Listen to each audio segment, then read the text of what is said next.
So yeah, I work a lot on mammals, although I've worked with a lot of other things as well, including alligator snapping turtles, a whole lot of birds, all sorts of different things. And there's so much stuff going on with my lab, I can't tell you all of it. So we're going to tell you a lot of stuff, but if you have more questions about other stuff that I've done or my students have done, which they do most of the work now, just let me know and we can talk later. All right, so this is primarily about bats, but we'll have some other mammals at the very end. Okay, so this is all over just bats of Indiana, right? So we're talking about all the bats that we have in Indiana and all their conservation issues and all the cool stuff about them and some of the research that I've done to help them. I always say if people don't like bats, you're going to, right? But overall, I like telling people that bats are just awesome. Right? There's no ifs, ands, or buts about that. Bats are awesome for a whole number of different reasons. Right? First off, they're just beautiful. This is a eastern red bat that we have here in Indiana. This is one of the most common bats that we catch when we actually go outside to catch these bats to see what, how many individuals, how many species, what their health is out in the landscape. This is a very common bat that we catch. And this is interesting because the males are bright red, like cardinals. And the females are drabby brown, like female cardinals. And cardinals do that for sexual selection, right? So the males are really showy, and the females will select the showiest males, right? But these guys mate in the dark. So how does that work? And so our question is, why are they red? And we have no idea. And that's one of the reasons that bats are awesome, is that we know so little about them because it's so hard to study them. Right? So this is one of my favorite bats, and I have other pictures of them later. This is one of my favorite bats. I am arguing with the state mammalogist Brad Westrich from Indiana DNR that we have these in the state because they're just across the river, Ohio River, down in Kentucky. And why are they not just boop, going over the river? Right? So I think they are. This is one of my favorite bats. This is Raffinus big-eared bat, and that ear is about the size of its body. And then when they aren't using them, they fold them back and they look like ram's horns. It's just adorable. And this is a bat from Malaysia. This is called the painted bat. It's similar-ish to the eastern red bat, but very different. It's gorgeous. And it's also in conservation concern because people have been using them as Halloween decor. So this is one of the reasons why bats are having a bad time. Is one, a lot of people don't know about them, a lot of people don't like them, and a lot of people think it's okay to just take them and do whatever they want with them, right? So one of the things that I love doing is education, right? To try to get out the word that bats are awesome and we shouldn't do stuff like this, right? So other reasons why bats are awesome is that they are the second most diverse mammalian order. All right? Orders are a big collection of all the mammals. There are 11 to 12 different orders of mammals, and they are the second most diverse, meaning that they have about 1,400 different species of bats. Tornado. So what's the most diverse group of mammals? Any ideas?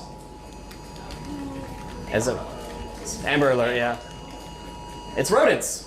Rodents are the most diverse group of mammals. There are over 2,000 different species of rodents. But bats are just cooler because there's all sorts of different functions of bats. Bats have a ton of different ecological functions, from nectivorous bats, meaning they drink nectar like hummingbirds. They can hover like hummingbirds. There's frugivorous bats, meaning they eat fruit, and when they eat fruit, they eat the seeds, and then they poop the seeds out a mile away. So they disperse seeds for many, many different plants. We don't have any frugivorous or fruit-eating bats around here, but they're mostly down in the Old World and also South America. And there's also economic functions of bats, which we often don't think about. Right? This study came out in 2011. I'm not expecting you to see that, but that's what it looks like. It's a really awesome study that shows the economic function of bats or insectivorous bats, insect-eating bats, on pesticide use. Right? Bats save U.S. corn farmers $3.5 billion worth of pesticides every single year. That's a lot, right? And we take that for granted. Okay, there's also human health benefits, and this is wild. This study, amen, right there, came out 2 weeks ago. And when it came out, we all went, oh, we knew it. And we started sharing it around because it's an actual economic person or economist that has done a whole lot of work with this and showed that bat declines in North America caused a 7.9 increase in infant mortalities. Wow. And that's because our bats are dying, right? And so we need to deal with that loss of insect pesticides, natural pesticides, by adding chemical pesticides. And that seems to be reflected in infant mortality in certain parts of the world, in North America. That's crazy, right? So there still needs to be a lot of work done on that to corroborate it, but if that's true, wow, we need bats. Right? So we have a couple of different bat species here in Indiana, and we're going to kind of outline them all, and then we're going to talk about issues that they're having. Right? So bats of northeastern Indiana, but really it's bats of all of Indiana, because we share them all, essentially. And we can separate them into two big groups. You have our migratory bats, and these are bats that will migrate from Canada to Belize and back, just like big birds, right?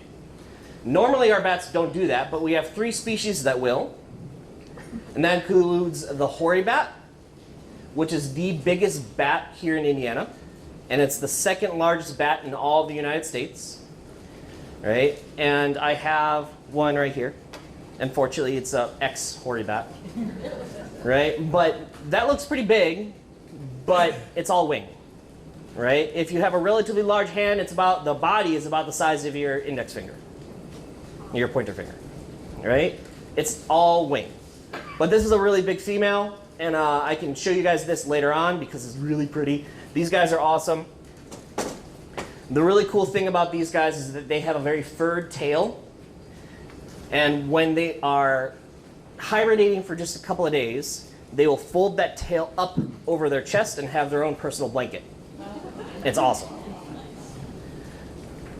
Then we have that eastern red bat. That one will also migrate. And we have the silver-haired bat, Lasionycterus noctivagans. Right? And this one's really cool because it looks like it's got frosted tips on its hair, right? So it's jet black hair with little silvers on the top. This is what we call our older bat biologists when they start graying, and I'm getting there for sure. Right? But they are a gorgeous bat, and I have some in my collection, our museum collection, but I couldn't bring them all. And then we have our hibernating bats. Our hibernating bats are more prevalent around the state. There's more species, and they're all brown. And it's really hard to tell them apart. Right? These are our hibernating bats. So the first one is the Indiana bat, Myotis sedalis. It was named because it was originally found in Wyandotte Cave down south in Crawford County, I think it is. Yes. Right? And that one is a highly social bat, which is why it's called Myotis sedalis. That's mouse-eared social one. Cool. All right. Then we have the little brown bat, Myotis lucivigus, which it means mouse-eared light-fearing one for lucivigus, right? But that one used to be the most common bat in North America. It is not anymore. Right? And the only way that you can tell these two apart is a little flap of skin on their ankle. And that's it. Unless you've seen thousands of them and you can just look at their face like, oh, that's a bat. Right? But it's really hard to tell those two apart. We have the northern long-eared bat. It has like a 3 millimeter longer ear than the other ones. So that's not super species specific. But it's very similar to the other two on the top. It's the same genus. And it does similar things ecologically, but it roosts in very, very deep forest. So we don't have a lot of them here in Indiana. Right? We have a lot of them down south, or we did. And I'll tell you why we don't have anymore in the south. Right? The tricolored bat is really cute. It's the second smallest here in the state. Each individual hair is 3 different colors. Right? It's blonde at the bottom, darker in the middle, and kind of reddish, peachish on the top. That's why it's called a tricolored bat. Right? And this one actually roosts in dead leaves. So if you look up in the trees and you see a bunch of dead leaves, there might be a tricolored bat in there. I agree, Troy. The next one is big brown bat. That, if you have a bat story, 99% chance that it's a big brown bat. Because that is now the most prevalent bat in North America, and it's our urban loving bat. Right? This is the one that loves roosting in your attics, in your house, in churches, and everything like that. Right? In your basement. And if you do get one of those in your house, just open up the door, open up the window, and it's not going to want to be there when you're there. Right? Don't use a tennis racket, please. And then evening bats, Nycticius humoralis. These guys are super cool because they used to be state endangered. They actually still are. But we are now thinking about delisting them because as the other bats are dying, this one's sticking around and actually taking over the areas that the other ones left. So this one's now becoming more and more prevalent here in Indiana, which is super cool. And we're publishing a paper about that with the help of DNR. So as you can see, these are all brown and relatively small. Right? And to give you an idea of how big the big brown bat is, that's a big brown bat. It's not very big. But compared to the other ones, it's actually a good deal bigger. Right? So those are our bats. There's a couple other ones. Like there's the eastern small-footed bat that we just found is actually in the state about 3 years ago. And that one's smaller than your pinky finger. It's tiny. And it likes roosting underneath rocks for some reason. Very interesting bat. And then I think that's pretty much it, except for maybe the Raffinesse big-eared bat. Yeah, that's all that we got here, all right? Every once in a while we'll get some crazy ones as they're migrating. They steer off course and we get those in the state too. But overall, all bats are in trouble, right? 16% are threatened or extinct based on the IUCN Red List. That's the list that you can find online of all the endangered or extinct or threatened species in all the world. Right? Another 18% are status unknown because no one studies them and it's really hard to find them, which likely means they're in trouble. Right? If you can't find them in large numbers, then they're not in large numbers. Right? So that means that 500 of the 1,400 species are in trouble and potentially going to go extinct eventually.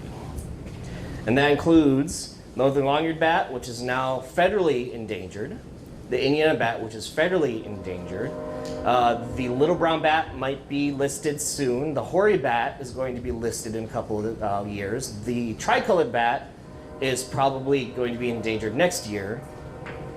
So I would say over 50% of the state's bats are going to be listed as endangered soon. Yes?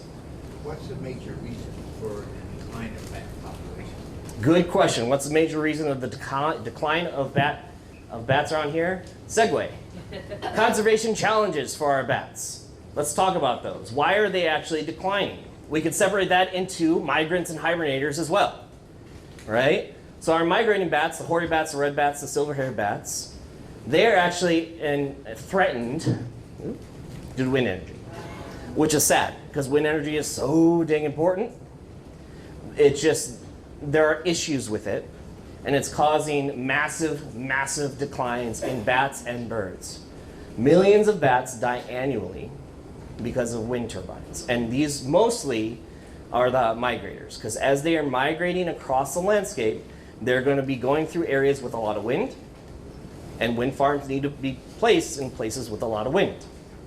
Right? And so they're flying through these areas, like this one, they're flying up over this hill. There's a whole bunch of wind turbines up there, and one of those blades hits them, and they are no longer a whole bat, essentially.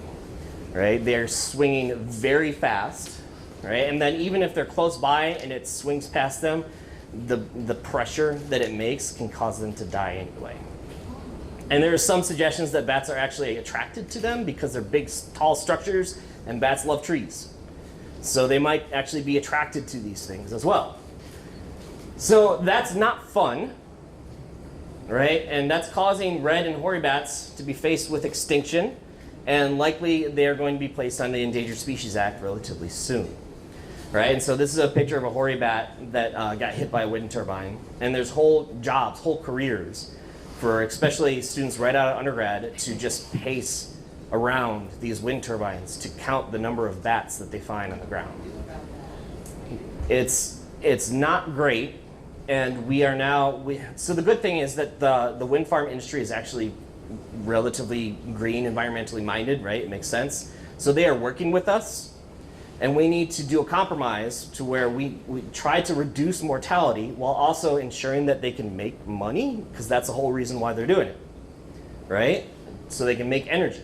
So there's a couple of things that we've tried, and a couple of things work, right? The first one's called curtailing, and all that means is that when the wind is low, it's going slow, don't run the wind turbine, right? So if it's underneath 5 miles per hour, curtail it, stop moving it, and that's when bats like to fly. If the wind gets too fast, the bats don't like to fly because they're going to go, right?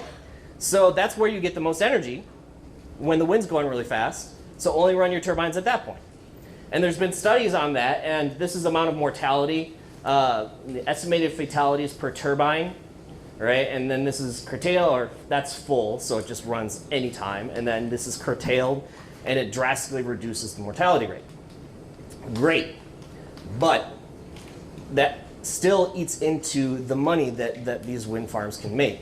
And these turbines cost a lot of money, and it takes years for them to essentially replenish the cost of each turbine. So they have to run it full speed for a long time before they can be like, okay, now we can curtail. So it's hard, right? What season do they migrate in? Spring and fall. So Is there particular months that they can reduce when the wind turbines are going? Potentially. That's another issue, is that we don't know much about their migration because it's really hard to track them, which is one of the studies that I'm starting down at Mammoth Cave. We're actually going to be studying their migration to hopefully figure that kind of stuff out. So that's the hope, right? Also, there's potential bat-friendly designs, right? Different types of wind turbines that don't involve really fast blades that could hit a bat. And there's some work on this. The issue is that in order to get all the wind industry to take these up, you have to make sure it works, and you have to start development of it. And they have so many wind turbines going right now, it's going to be hard for them to be like, okay, let's knock this $1 million turbine down and replace it with this thing that we don't know works. So that's going to be slow to kind of start working, right? And then we also thought about bat deterrents. And they actually put ultrasonic projectors, so ultrasound, projecting it off the wind blades. So it hurts, or it doesn't hurt the bat, it just confuses them as they get closer, right? Because bats use ultrasound, they use echolocation to see, to hear, to move around, right? So we thought, well, maybe if we just make a lot of noise, they'll go away. That didn't work. It's a big conservation issue for the migrating bats, and we're still dealing with it, right? The migrating bats are doing a little bit better than the hibernators, right? They're still around. It's hard to get hoary bats anyway because they're really high flying bats, and we're still seeing a lot of red bats around. Their populations are just plummeting. But the hibernators have it worse in that we don't see them anymore, like period, in certain parts of the nation, right? And that's all due to white nose syndrome. How many people have heard of white nose syndrome? Okay, good. So white nose syndrome is a fungal infection caused by Pseudogymnal ascus destructans, which is a fun word to say. 2 words, right? We just call it PD. It's easier, right? So that's a fungus, and it's a fungus that's on their nose, which is why they call it white nose fungus. But it gets on their skin, it's on their fur, it's pretty much everywhere. It just turns white when there's a lot of fungus on them, right? So when the population infection grows, you can actually see the fungus, right? And it's killed 6 million bats from 2006 to 2012. We stopped counting because it just wasn't possible, right? We really just started looking at how much of a decline it's caused on the overall population, and there's been a 90 to 100% loss of some species in some areas, right? We no longer have little brown bats northern long-eared bats, and Indiana bats in New York, in the New England area, because of white nose. In Indiana, we have some of them. But when we used to catch some of these species all the time, we just don't anymore. I went for about a decade in between catching little brown bats to then catching my next one. And I was super excited when I caught one of them. They're just so dang scarce, right? And this was introduced by dirty cavers in 2006. Like literally dirty cavers. They did not wash their gear after they went spelunking in France, we think. And they just brought their gear over to a specific cave. We know exactly what cave. It's House Cavern in New York. And they touched their dirty gear onto the side of the wall. The fungus got on there, and the fungus just woo, took over. Right? That's all it takes. So clean your stuff. Right? And it's caused a lot of that. In the early days, around 2006, 2007, 2008, we would see piles of bones in front of caves because so many bats were dying. We don't see that anymore because there's just not many bats left. Right? So this is a map of the United States and the progression of white nose syndrome. This is House Cavern in 2007, right there. Ooh, can't trip. There's 2008, 2009, 2010, 11, first detection in Indiana. 12, 13, 14, 15, 16. Hey, it's in Washington State. This is all bat transfer, bat to bat, because they like cuddling with one another. That was a person, for sure. All right, dirty caver. 17, 18. Why did you stop? 19, 20, 21, 22, 23, 24.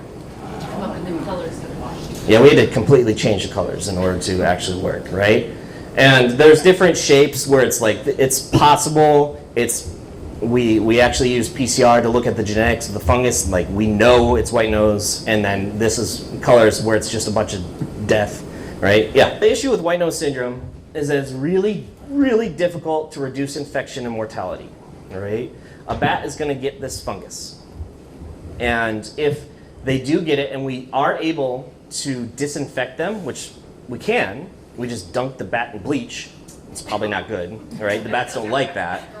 But we could spray some disinfectant on the bats. That's all well and good, but it's really difficult to apply that disinfectant to every single bat in a cave. Like some of these bats, they roost, they hibernate in cracks that we will never see them, right? And then it's really easy for them to be reinfected because we've sprayed this entire cave, but then a bat from another cave goes whoop, and now they're reinfected. The challenge for all bats is habitat loss, which is the quintessential issue, conservation issue of all animals in all of the world, essentially. Right? Habitat loss, in this case, is deforestation. All of our bats love forest. Right? And here in Indiana, we lost a lot of our forests. Our bats are used to this. Everywhere green was covered in forest. Right? Back in 2001, there's a lot more yellow. So add. Right? But there's still some forests. And actually, we're doing a lot better. Because back in the 1940s, even before then, there's a lot less. But then we started getting Brown County State Park, Harrison Crawford State Forest, Yellowwood State Forest, all those things. They used to be cornfields. So we're getting our forests back slowly, but the bats evolved for this, right? So there's a lot less habitat around. And all of our bats love roosting in trees, besides the big brown bat, right? Most bats are tree cavity roosters. This one was a Indiana bat colony that was under that piece of loose bark right there. And there was 300 bats in there. If you knock down that tree, there goes 300 endangered bats. That would be very bad. And you can see how easily that can happen, right? So the big thing that we need is a constant cycle of really big snags, right? If this one falls over, there should be another one that's around. But the issue is that we knock down a lot of our forest, and we like to knock down our snags, standing dead trees, because they can be dangerous, or they can be eyesores. Keep your snags. because they can have a lot of wildlife in them. So the issue is that we have some snags, but we don't have any big trees coming up to replace them when they fall over. And that's what my objectives are, to make them sad, no, to make them not sad. All right, so the objective of my research is to study the bat communities of Midwestern United States and other places. I've also worked in Peru and Costa Rica, where there's a lot more bats. Look for the presence of threatened and endangered bat species. Check what type of habitat they select for, what type of habitat do they use, what do they not use, what do we need to promote. Figure out what the impacts of certain types of disturbance are. And overall, just to help inform the conservation of the Midwest bats. That's my main objective. I want to keep them around because, one, they're awesome, just in general. They provide huge economic functions, ecological functions, human health functions, and I like people telling me stories about seeing a bat flying around their house. And if we don't do anything, that's not going to happen anymore, which is sad, right? Especially little kids, like the joy that they get from seeing that stuff is so nice, right? So I can talk about some examples. How long do we have? I forgot to actually check. I'll just keep talking. That's fine. All right. So here's some of the bat work that I've been doing. Right? And if you're around here and have heard me talk before, you've probably heard some of these already. Right? But one of the big ones that we've done is we actually found endangered bats in Fort Wayne. Right? Which was awesome. I came here about 2017 as a visiting assistant professor, just straight out of a PhD. And I was itching to catch some bats, and I needed to find a place to catch bats. So there's this awesome place called Eagle Marsh that's just up the valley up over there, and a place right next to it called Fox Island. Both really awesome places, and I really wanted to put some mist nets up around there to see if we got any bats. Because it looked like we would get Indiana bats there. Like perfect habitat for Indiana bats. Right? But we didn't catch any Indiana bats. We caught, for some reason, a female northern long-eared bat in Fox Island County Park by the lake in 2019. I was confused, right? And it suggested, because it was a reproductive female, that there was a maternity colony in the area. I hadn't caught this bat in 5 years because of white nose syndrome. And in fact, they had caught maybe 3 in the entire state over the last 5 years before this. And we got one in Fort Wayne, right? And this is a deep forest bat. Why is it in Fort Wayne? Right? So Fox Island is one of the most contiguous wood plots, I guess, or forests in the area. Not so much anymore because the derecho that hit it, right? But it's still pretty awesome. But why are they there, right? And why are they still there? Why is this a remnant population where every other population has died? Right? So our idea was Fox Island may contain a remnant maternity colony that can potentially hang on and not get hit by white nose as much, at least, and maybe allow for repopulation of the species in the state.